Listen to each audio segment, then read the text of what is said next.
Welcome to the Center for Policy Research. There are lots of familiar faces in the room, and so we're glad to see repeat visitors.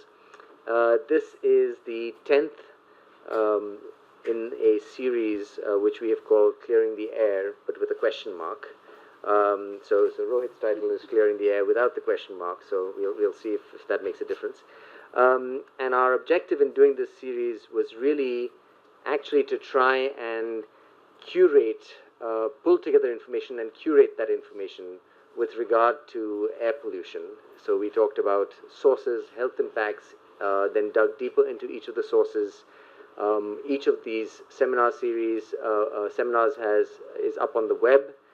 We have Q&As up on the web that try and sort of distill some of the points that have been gleaned from the speakers' presentations. And we're also working towards a sort of digested set of short outputs around each of the individual events that collectively we hope will become a set of information that allows people a readily accessible entry point into this conversation. And we're hoping to flag both what we know as well as what we don't know, and what around issues around which there's confusion. I think this sort of advance in knowledge that is more broadly available is we feel an important, necessary step towards trying to do something about the problem. So that's really the objective. This is actually the last in the series. Not that there isn't more to say, but that we've sort of gone through the cycle that we had planned, and we think we're now going to sort of retreat and take stock. And actually, we'll be in touch with many of you who have been at many of these events over the last few months, starting in December last year.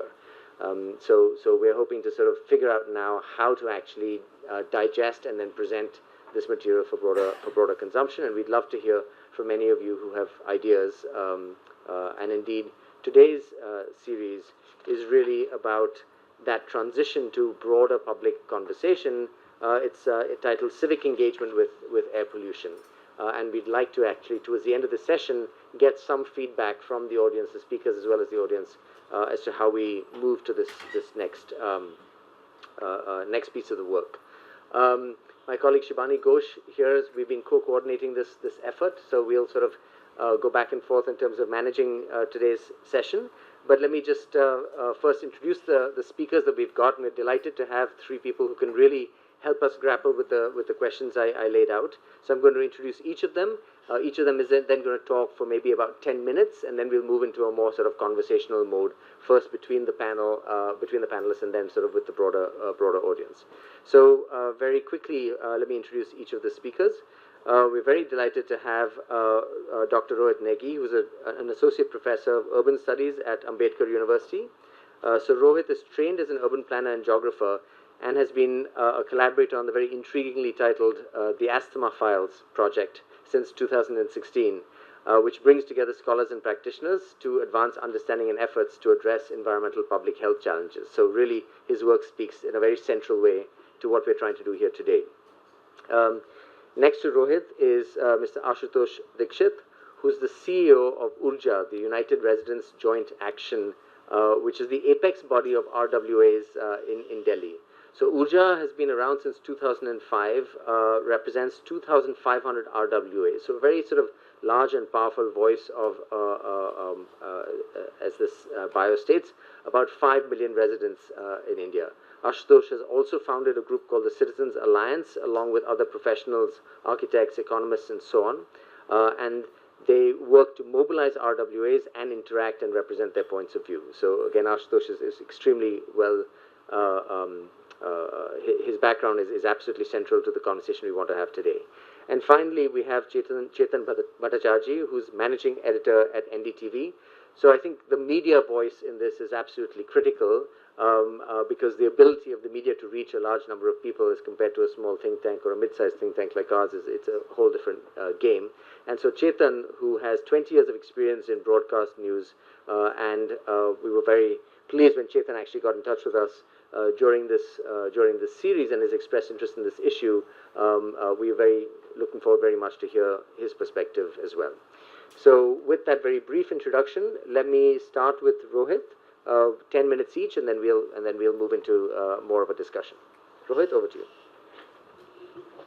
Thanks so much, Navroz, Shibani, and everyone at CPR for not only today's event but the entire series. Really, I've unfortunately not been able to join physically, but I've seen many of the videos online, which they also graciously sort of host. So, what I'll do in very brief introduction or the intervention that I have planned is take a zoomed out sort of bird's eye view of civic engagement with air. Several years ago, when I did my master's thesis, it was actually on the air pollution issue in Delhi. But I was looking at the late 1990s, early 2000s sort of debate around air. There were a few agents that were quite important back then. Some of them are still quite critical, but other things have shifted and changed and so on. So I'll just try to place the current debate in that sort of a historical framework very briefly, and then spend a little bit of time on the more recent debate and some of the contours of that debate. So in the 1990s, you had, according to even the Center for Science and Environment, very little public discussion on the question of air pollution, and certainly even less technical capacity with that rested with the civil society back then. And therefore, it was the effort of institutions like CSE to replicate, to create their own infrastructures through which they could monitor, they could understand the problem, and then to make claims about what could be the potential solutions, right? So at some point in the 1990s, this is just before 1998 elections in Delhi, that CSE came out with this campaign ad, with this sort of an advert that they had, that they put out there in many newspapers, and it was just an attempt back then, preliminary attempt to try to create a certain public pressure on the state related to air, right? So this ad basically calls upon, before the elections, they sent out letters, mailers to different politicians in Delhi, and then this on the right, it has a list of all the politicians, all the contestants of elections who are willing to support actions around clean air, right? So this is one of the attempts in the 1990s, what it looked like, trying to involve people in this conversation. But what we witnessed is that by the second half of the decade already, a lot of the conversation had actually gone into or traveled quite significantly onto the courts, right, the judicial system, rather than the public domain. So that's the time the MC Mehta case was going on already, and the air issue sort of became attached to it. And a number of things happened. CSE became part of the EPCA, the committee that the court created. A number of orders were passed, and a lot of things that we now take for granted were a result of that period and those kinds of interventions through the judiciary. But while this was going on, amongst the city's social movements and justice, people interested in social justice, there was a lot of criticism of the environment movement also, right? So, for instance, when CNG was implemented, there were a lot of impacts or negative impacts on auto rickshaw drivers, for instance, or when industries were relocated, several 100,000 of people were suddenly unemployed. And so there was, at that point, when I was doing my research, I realized there was a lot of distrust amongst the social movements of the environmental activists and advocates. It was felt that they weren't taking into account the livelihoods that were attached to some of these polluting technologies, so-called polluting technologies. And in fact, Amitabh Aviskar back then used this phrase, bourgeois environmentalism, to in fact categorize this sort of air activism in Delhi. And that term sort of stuck. It's still being used in ongoing conversations. Fast forward to the more recent debate, and things have changed significantly. So Navroz just mentioned the asthma files, and through that project, actually, we've been tracking the discussion, the publications, the reports that have been put out there by different actors, and we've also interviewed a lot of people, some in this room and others outside, who have been engaged in the air issue. So this more recent phase that that we are part of, sort of this debate sort of re-emerges. I think around 2014 would be a watershed when WHO sort of categorized Delhi as the most polluted city in the world. And then a few months later, President Obama visits, and then there are all these reports in the international media about how he's going to live 6 hours less because of spending 3 days in Delhi. And then, quite famously, a New York Times correspondent left Delhi, right? And he wrote this piece where he details about how his children were suffering because of their decision, the family's decision to relocate to India, and then they left India actually as the winter came around. And so it was, I think, this second phase or this latest phase of discussion and debate around air sort of kicks off with this moment. And in fact, but some of the things, if we fast, like I said, just comparing it to the 1990s debate, there are a lot of differences. One, I think now speaking to advocates, activists, scientists, and so on, I think people by and large realize the incredible complexity of the problem. So there isn't an emphasis on one or the other solution, right? A magic bullet sort of solution anymore. Everyone realizes that it's not even just a Delhi problem, right? It's a regional issue. It's a transnational issue in some readings, and certainly it is a technical issue, but it's also a social and economic issue at the same time. And you find that sort of nuance in a lot of the discussions and debates related to air. And just one thing to boggle our minds is just this chart which India Spend actually put together.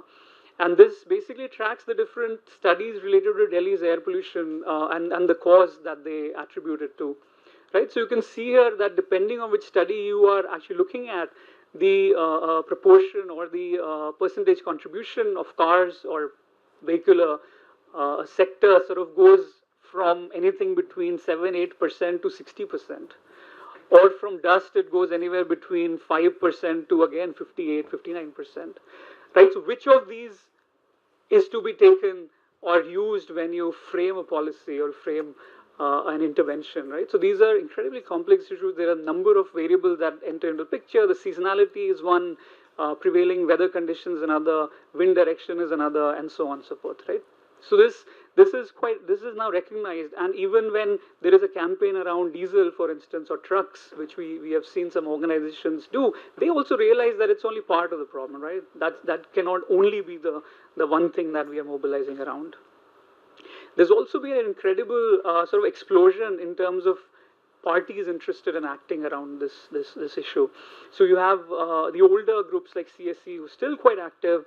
There's other Greenpeace has been a very important agent in shaping the discussion around Delhi and India more widely. Then there are RWAs and Ashutosh's group, Urja is an important one there. And then there are these other more social media sort of generated ephemeral kind of groups, transitory sort of groups that come together.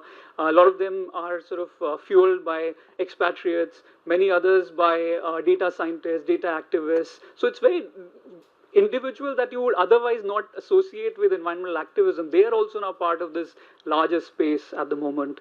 And sometimes a lot of their presence, of course, is virtual, but sometimes they do come together physically, and there are these events and mobilizations that have happened in Jantar Mantar and other places trying to shape the debate and discussion.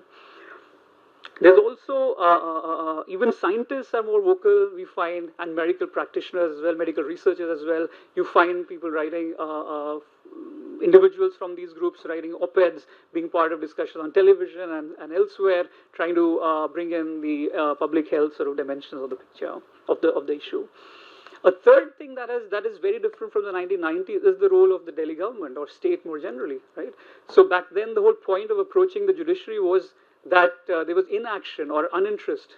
The state seems disinterested, if not colluding with certain powerful interests, which is very different from now, where you go to certain even protests, campaigns, or events where the Aam Aadmi representatives are right there, and they always are talking about how, we need to learn from you, please tell us what we should do. So it's much more of an open kind of.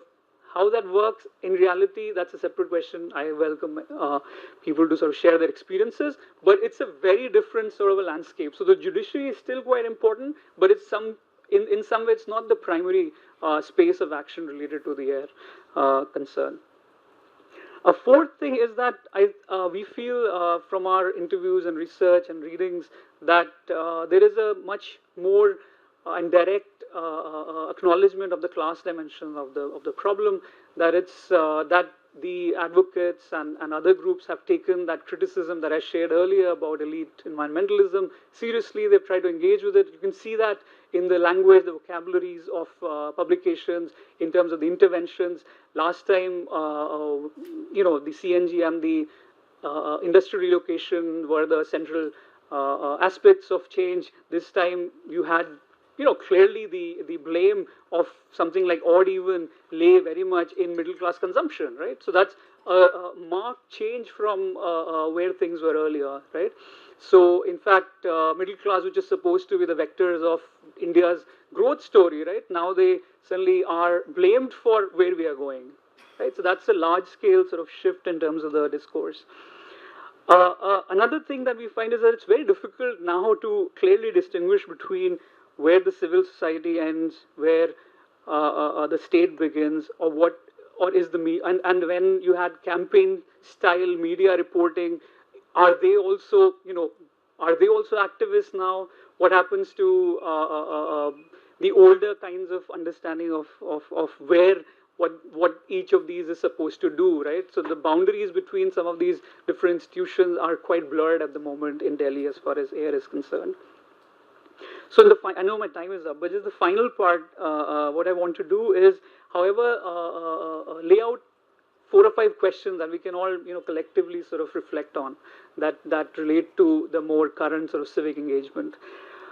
First is that advocacy or activism, civic engagement is quite uneven. It's uneven in time. So, there's a seasonality to it. Once the smog appears, so do discussions.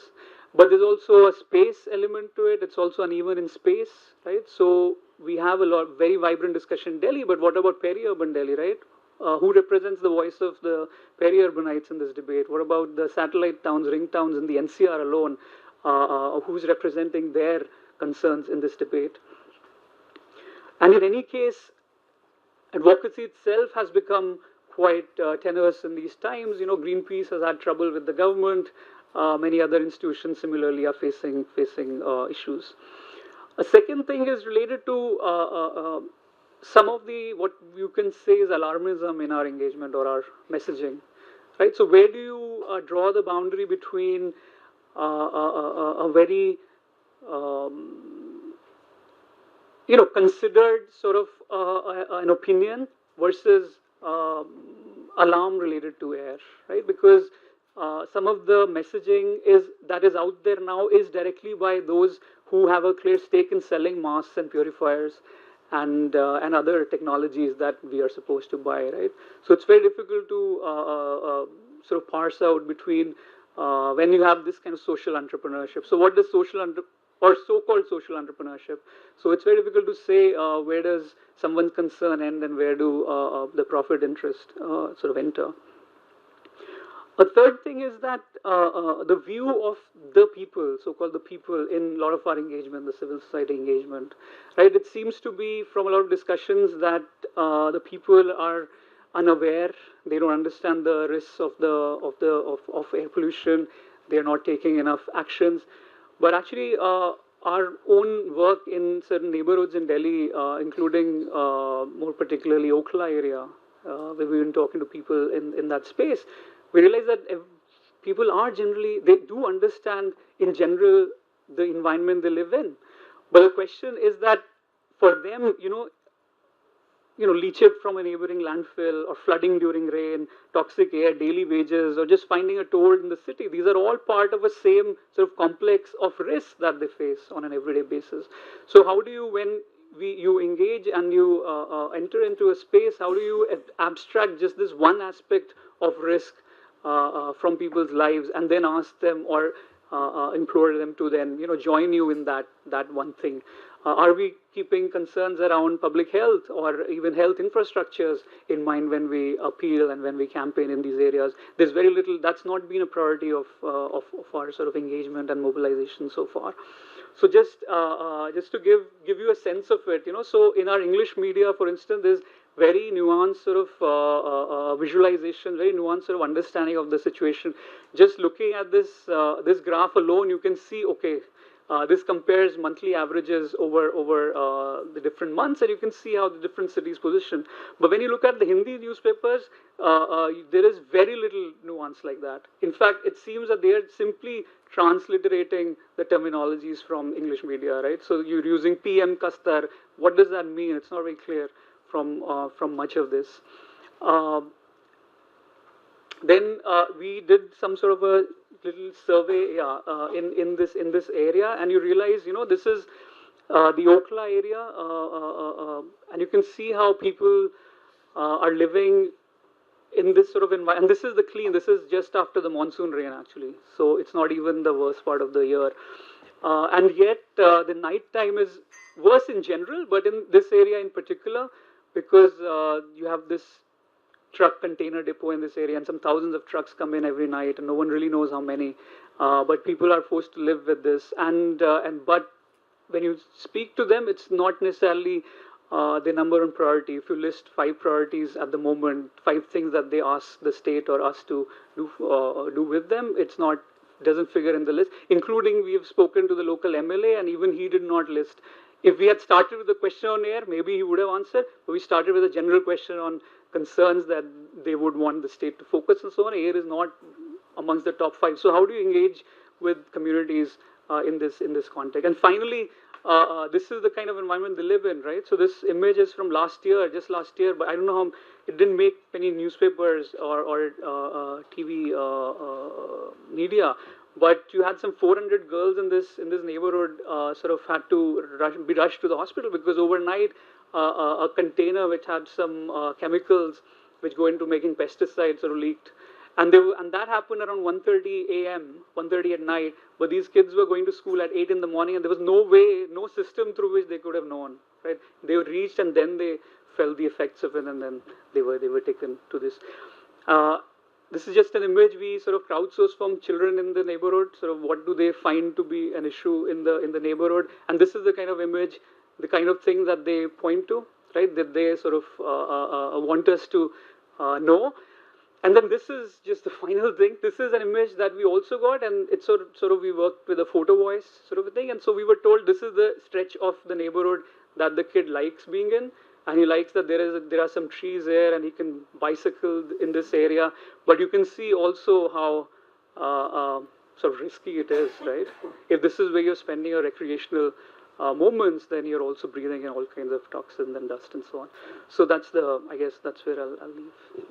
Thanks. Great, thank you so much, Rohit. That was really a great way to start this conversation. May I now invite Ashutosh up to be the second speaker, please? Yeah, maybe come to the middle too. Okay. Thank you.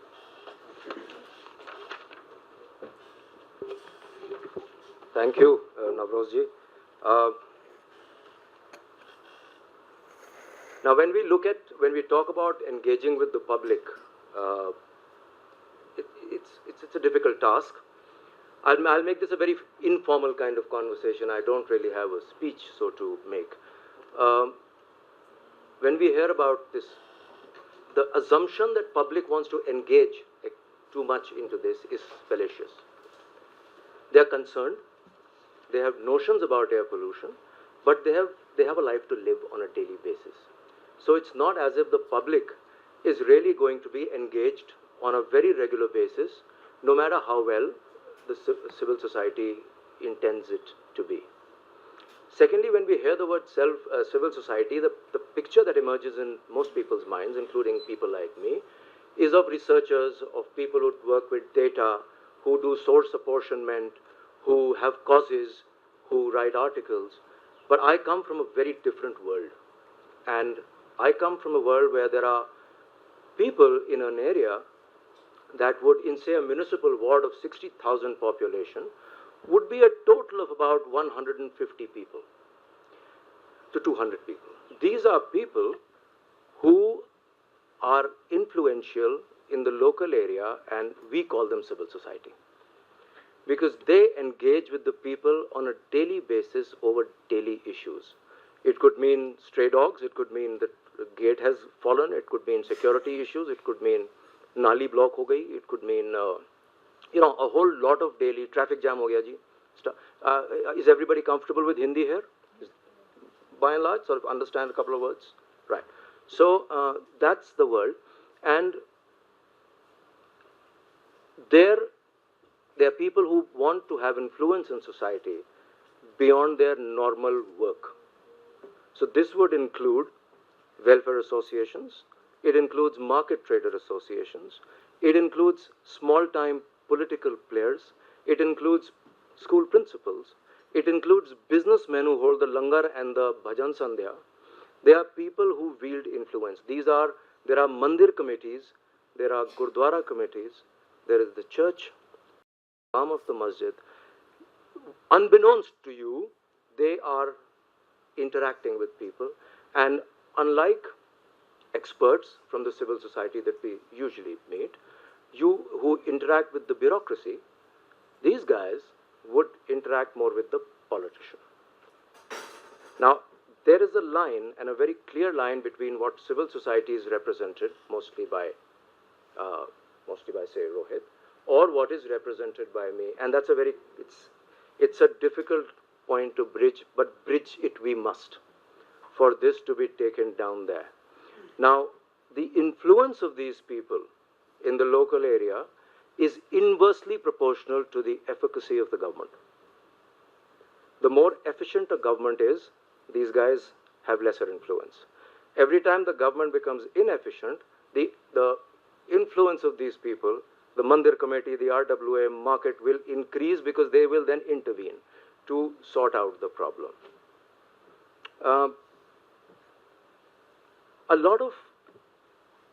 Now we have something called the Delhi Clean Air Forum, which we've been doing for 2 years, and what we do is that on a zonal or a municipal level, we call in the school principals, we call the masjid head, the market heads, the RWAs, the municipal councillors. Everybody is concerned. They know the problem. But there are the extent to which they can deal with the problem without government intervention is limited, is very limited. They can keep talking about it, but on a local level, of course, they can't do much about the BS4 or BS6 norms of fuel. They will not do much about, flue gas desulfurization, but they can bear some pressure on things like garbage burning, on biomass burning, on construction dust, roadside dust. These are things, waste management, if at all it were to impact. And here what they see is that the policies don't make sense, or the rules definitely do not make sense. And what they're able to also see is not how much government is achieving. For example, we're just talking about how much has been achieved. To them, it is more important, does the government look honest in its intent? Now, if they feel that the intent of the government is lacking, they lose faith in this movement, because they don't have so much time for it. They're caught up in many other things, and they have to optimize their time. So when you tell them that you have to do, for example, dust control in a colony, they'll figure out that isme kuch hoga ya nahi hoga. If I start doing it, will I be able to handle the municipal staff that comes and sweeps in the morning? Do I have any control over them? Can I even check their attendance? What do I do? So he'll broadly figure out, boss, this is not going to work. And he'll shift his focus elsewhere. He'll try and do what they can do. A lot of this, when they hear things like this set of people know about the fact that there was an Air Pollution Act of the 80s, early 80s. There was the EPCA, there was the GRAP, there was the NCPA, the National Clean Air Plan, NCAP. Now there was a Breathe by Niti Aayog. So they're saying, great. But what does it mean here? And some of those plans have just not sort of seeped down at all. And if they do, sometimes the orders that are passed are very hard for people in this domain, which is the Mandir, Masjid, RWA, MTAs, to understand. For example, last winter, there was an order by the EPCA that all RWAs must provide heaters to guards. Now, on the face of it, prima facie, that sounded like a reasonable order. It was viewed as the most unreasonable order at the level of the RWA. So, ye kisko denge? Kaun guard? Where are these guards? There are thousands of guards. Who will provide that electrical connection? Now, the people who supported it from the field of urban activism, and well-meaning people, were people from Vasant Vihar or Defence Colony who were used to seeing a guard outside the guard house. But you're talking Badarpur, Meetapur, Jaipur, Shahadra, DDA colonies. Where are you going to give this electric connection to the guard? Who's going to pay for those heaters? If there are 20,000 guards, multiply 20,000 into 1,000 kVA, what are you talking about?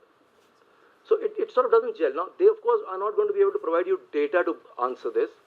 They don't have the knowledge. They don't have the sophistry to argue with you. But instinctively, they know this stuff's not going to work.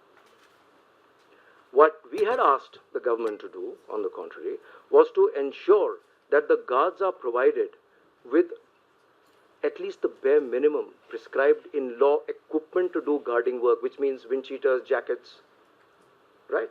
The baton that they require, the torch that they require. Guards don't require a heater. You are replacing one mistake by another. Then what happened was that some people, in very genuine warmness of heart, said, we'll start giving them blankets. So now you'll have a situation with a guard wrapped around with a blanket, sitting in front of a heater, while a theft is happening there. How do you proceed? So now there may have been merit and thought that went behind that, but we were not privy to that discussion. We just got this. On dust, there are orders like sprinkling of water. Where will you get this water from? We've been to every colony in Delhi and seen the buildings. Every cloth that covers covers these buildings mandatorily is both transparent and in tatters. Every. मैंने आज तक कोई समूचा कपड़ा उसके ऊपर पड़ा हुआ नहीं देखा. Now, so at this level, what do we do? What does a welfare association or a market association do? These are the problems, and I think some of the things that I could be able to answer in this.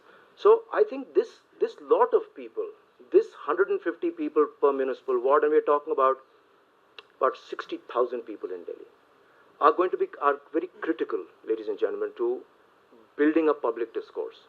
But they must trust the intent of the government. They also must see some sense in your policy. I don't believe that all of them have to be included in policy making. Please no.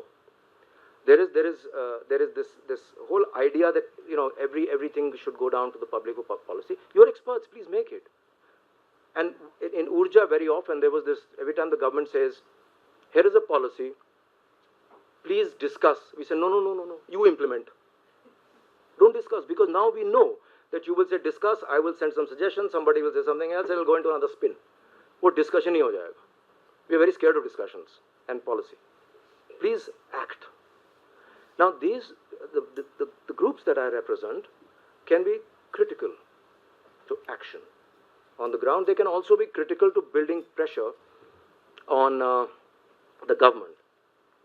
But they must get a sense of what we are talking about. If the policy sounds like it's something that's virtually impossible, they don't proceed.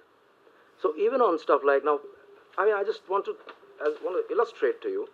There's a case going on in the Supreme Court, and the Honorable Court has said, it appears that these 4 kinds of waste need to be, this is very recent, I think the judgment is a day or 2 old. It appears that these 4 kinds of waste need to be segregated for a proper management of solid waste in the city. It is stated by the officers who are present in the court today that some sort of pilot project has been launched in Green Park Defence Colony. We would like to have full details of this. In 2000, the first solid waste management rules were notified by the government. You want to do a pilot project? Is this what the officers of the municipal corporation are telling the honorable courts? And there are 4 types of, but we know, you've already in 2016 come up with the solid waste management rules. You've made the plastic waste management rules. You've made the e-waste management rules. You've made the C&D waste management rules. And now you want to run a pilot? You should have run the pilot prior to making these rules. But 2 years after notifying SWM 2016, with the Prime Minister's intent of Swachh Bharat, the municipal officers are telling the Honorable Court that they're doing a pilot. Now, when we read stuff like this, we say, man, this is a waste of time. There's only so much we can do, because what do I do with this? How does a small RWA or a Mandir committee proceed in this? They have no coercive powers over the residents to segregate the waste. Now, if you complain the government is doing a pilot project, so obviously coercive action will not be taken. The government is not an NGO. It's meant to take coercive action. So I think we need to figure out how we engage with these people. I wouldn't take longer on this. There's a vast body of civil society there as well, which some of you are not familiar with, or some of you are not intimate with. You may know about them, but you haven't. I work with them, and I can tell you, the potential there is large. We work with them. We hold regular meetings, and there is always the sense there of taking these things forward, as well as feeling a degree of despondency. But I think somewhere in the policy making or somewhere in this, you need to figure out, or maybe you need. I've never seen a politician being a part of policy making exercise. How do you make policy without the local politicians' input? बात तो सुन लीजिए उसकी. He is the representative of the people. But you've made policies without the representative of the people, for the people. How does it work? So, and the important thing about these people is that they work with governments they don't even like. At times they don't even like. That's the unique thing. They will work with everybody. So all of these people at the ground, despite the conflict or their political leanings, have to work on a daily basis because they have to deliver that to their little small constituencies. Thank you. Great. Thank you very, very much, Ashutosh. I think it's a, first of all, just definitionally is a very important reminder that, civil society is not equal NGOs. It's actually, in fact, what you described is actually the tissue of what's holding much of society together, and figuring out a way to actually unlock and engage this is critical to the task of AIR in particular, and many other things as well. So, Chetan, maybe hear from you for a while. I'm quite glad that I'm speaking after you, because you sort of laid the basis of much of what I'll be going over. Some notes that I've got here. Broadly, what I'll be going over is the gap between the awareness and action, that it's a daily crisis, so why is it not hitting the headlines daily? As Navroz also said, that the powers of the press to amplify this issue is tremendous, so why is it not hitting the headlines daily? And the media's interaction with activism in recent years. A lot of these issues obviously overlap, but let me begin by saying that there's obviously a lot of fantastic work that's going on understanding, on explaining, and on reporting air pollution. But there's obviously a disconnect, because it's not improving. Year after year, we still know that October is going to be a terribly polluted area time. But for the last 4 or 5 years, since Delhi started recording these record-breaking pollution levels, there has been a huge spurt of information.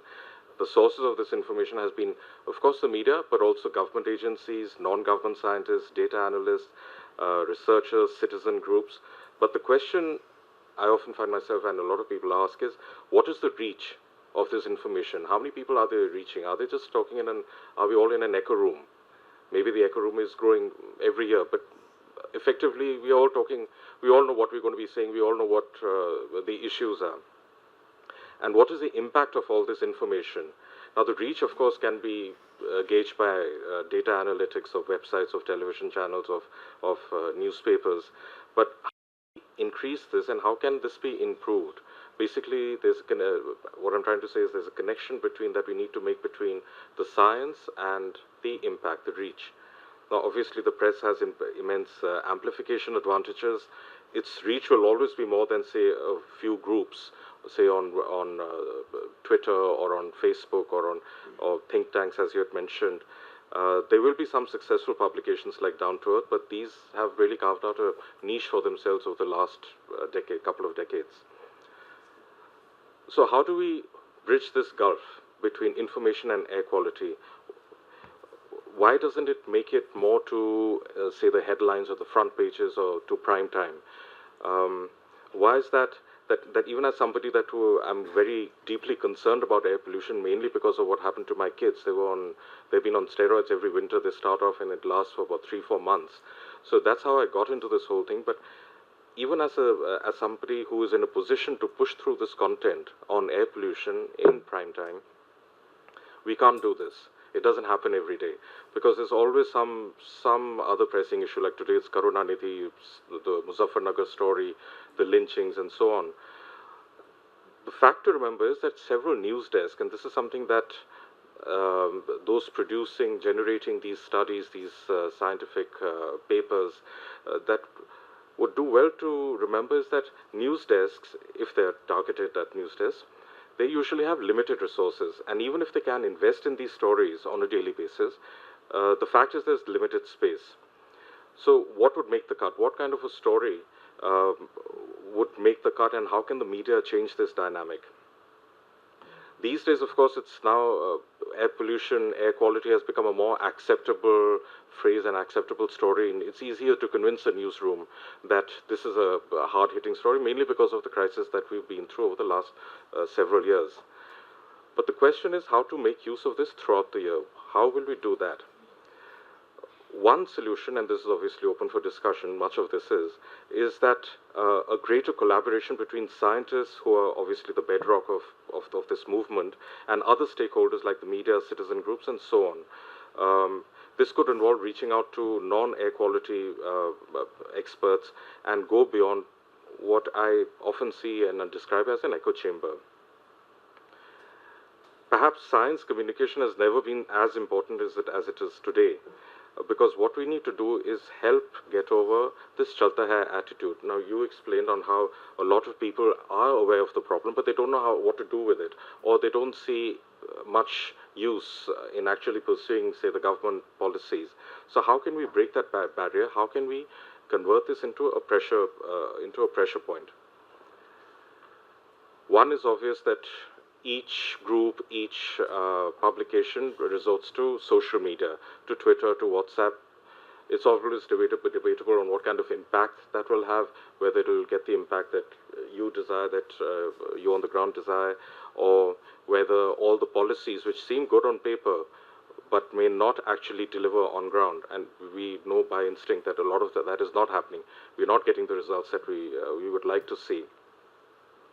But there is an advantage of putting content or messaging or your communication directly out onto, say, social media, because if you get it right, if the messaging is simple, you could have two fallouts. One, that it will be picked up at least by one media house, and two, that it could benefit from a knock-on effect in newsrooms. That's what happens is that if one prominent newspaper or a TV channel gets a really good story, you can be rest assured that the others want it, and they will want to get onto that same bandwagon and report that story.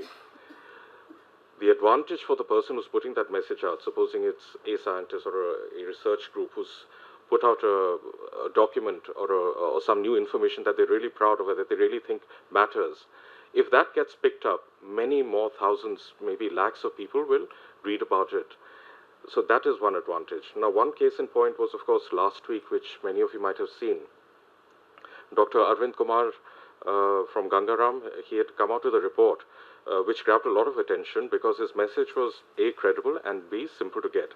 And that was that half the lung cancer patients, according to his report, are now non-smokers, and air pollution is the most likely cause. This was picked up by the press, and that even we on our channel, we did a primetime show on this, which is quite unusual because it's in the middle of the monsoon season and the air quality is usually damn good at this time. So that's the kind of impact that we would, I presume, would like to see a lot more. Now, as a viewer, as a reader, consumer of content, I need to understand how a particular piece of news or a particular piece of information on air quality will affect me. To put it very simply, something like why it's better to send my kids to the park in the afternoon rather than the evening in winter.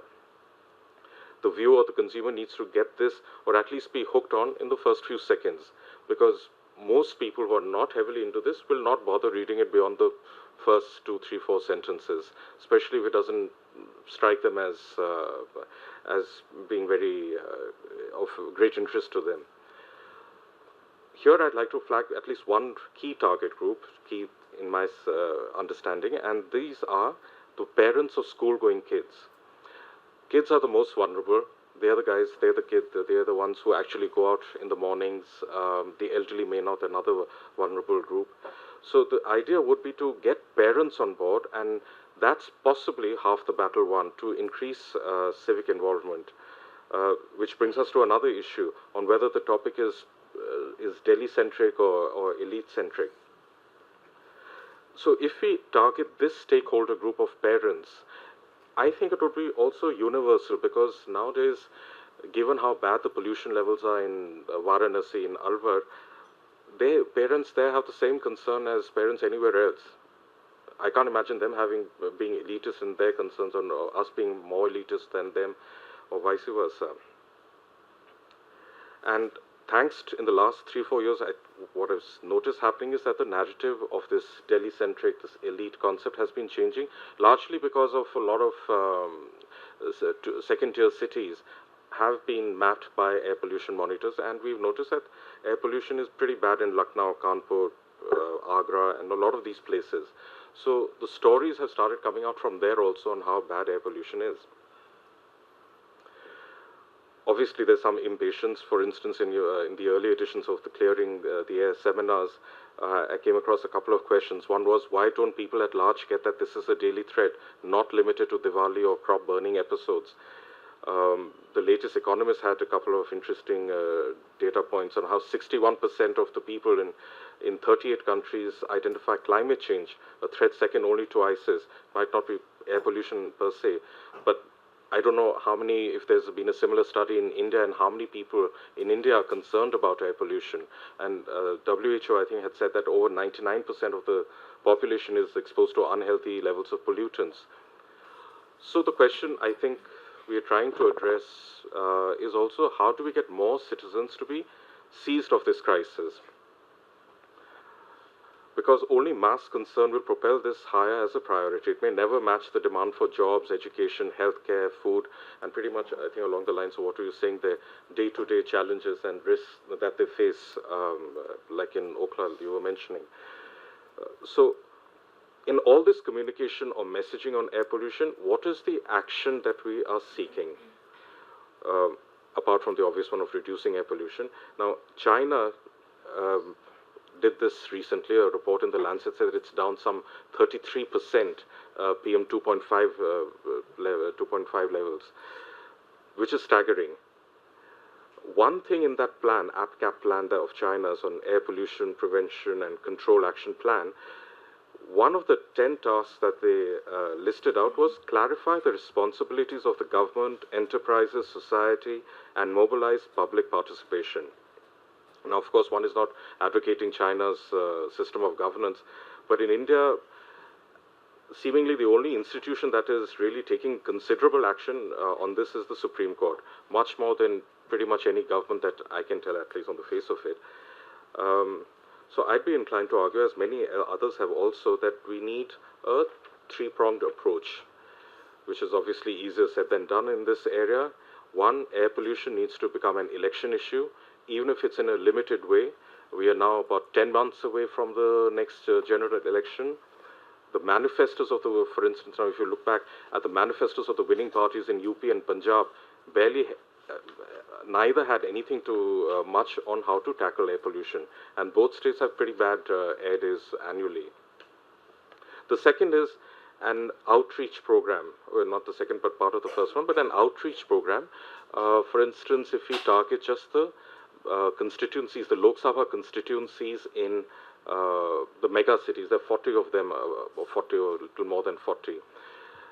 Similarly, there are 90 urban Lok Sabha seats, or 90 or 91. Supposing there is an outreach program, how it will be activated, who will operate it, these are questions, of course, that we need to look at. The second point is numbers. There needs to be visible support for clean air.